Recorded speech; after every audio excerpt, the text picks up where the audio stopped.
Hi angels, it's me Soul again, back on my favorite hoodie, using my phone as a microphone because I was having such crazy mic issues the last few weeks, so using my phone for now until I can afford a new one.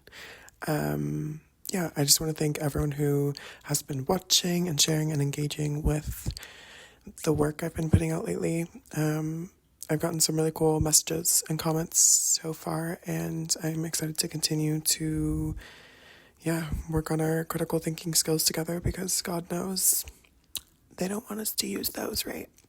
I also just want to take a second to clarify that in my critiques and my analysis, I am speaking through the lens of the American situation, and more specifically my American situation.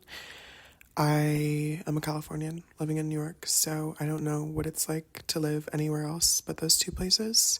And on top of that, I can't speak to the organizing or socio-political landscape on a global scale because I don't have much context for that. So I'm speaking to what I see and experience and hear in my real life and through study. So just want to put that out there and give a little more context about me. But I'm excited to get into this essay. It will be posted on Substack as well, so read along if you'd like to. And here goes the essay. It's titled, Take the Lid Off Your Identity Politic, Ho.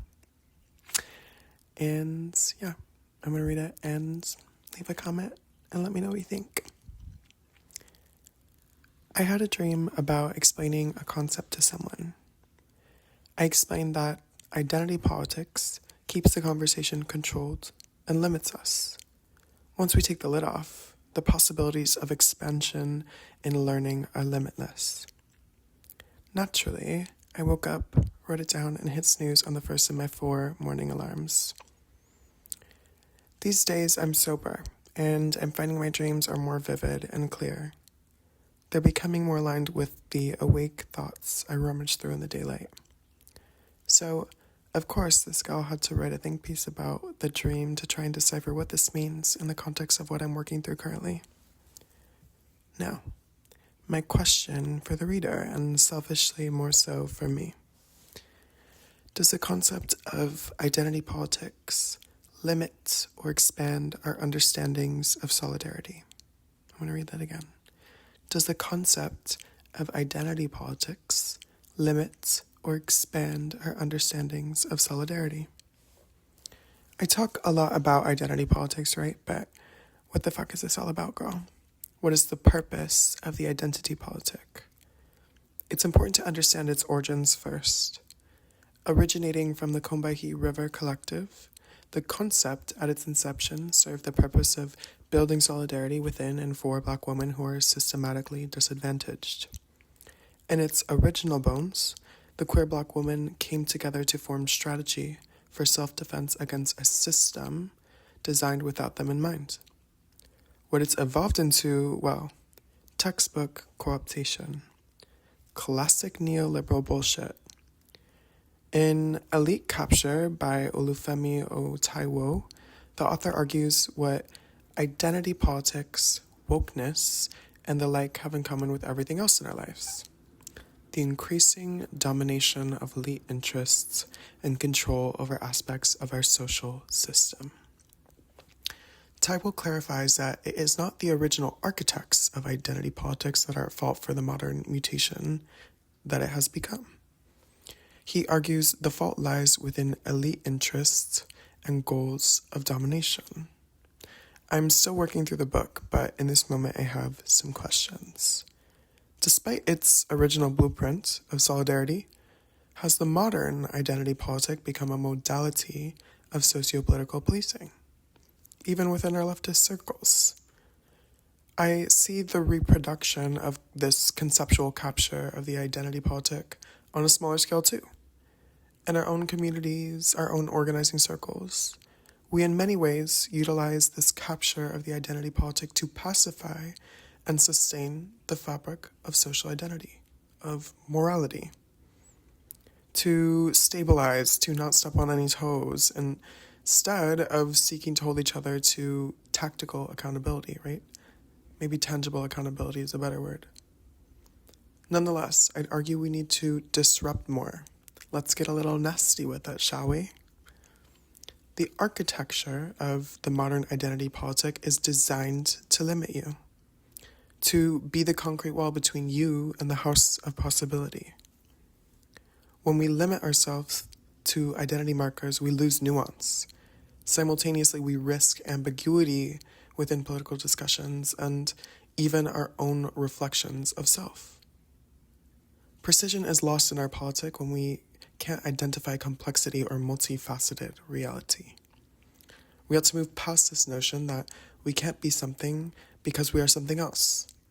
Just because I'm trans and white and Mexican doesn't mean I can't be wrong. It doesn't mean I can't practice unproductive reflections about myself and my community at large. It also doesn't mean I can't be right. One ought to seek to remind themselves that there exists no singular truth, but many truths. I can be trans and wrong, right? There's no point in hopping on the merry-go-round of theory that spins us in circles just to land where we began. I believe productivity in our political conversations is crucial. Time is of the essence.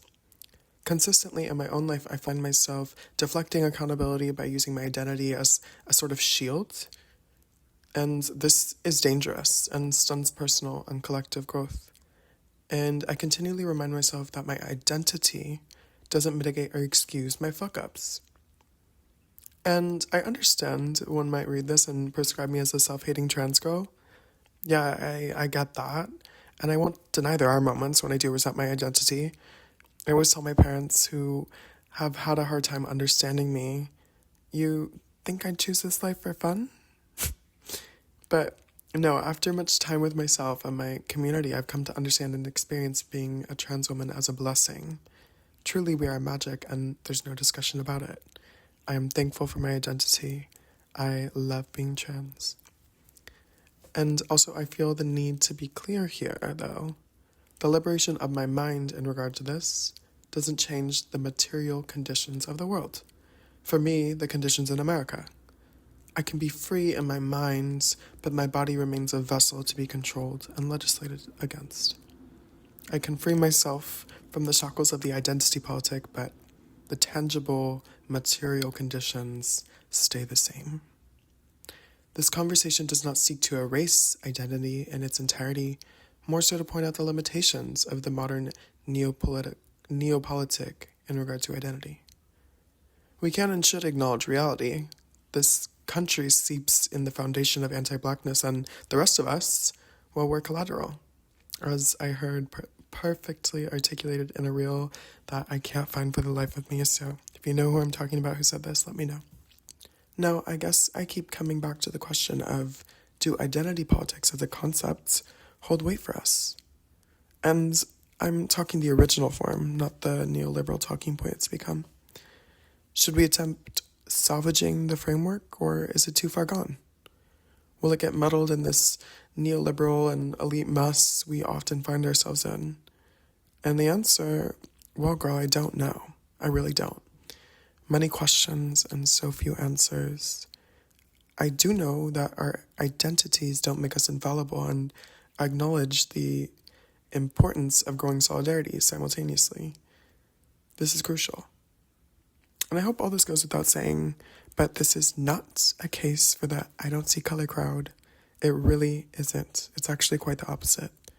Complete disregard of identity is incredibly dangerous because, as we know, marginalized poor folk, specifically poor Black folk, are obviously targets of a system and state built on their demise that actually profit off their demise.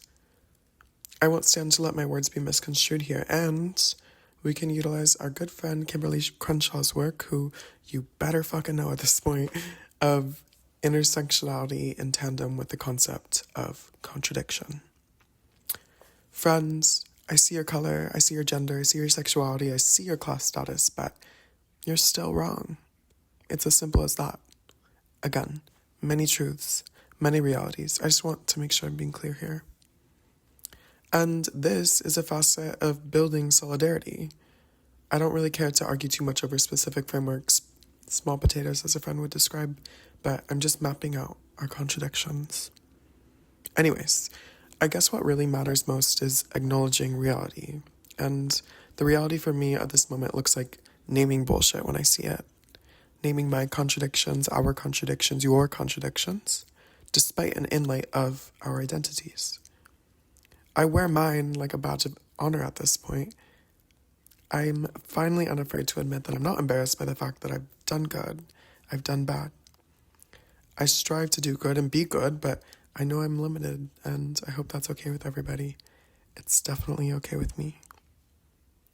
While I lean into these feelings and belief, I need to remain tempered by not allowing it to justify the bad from myself and the bad done to me by others.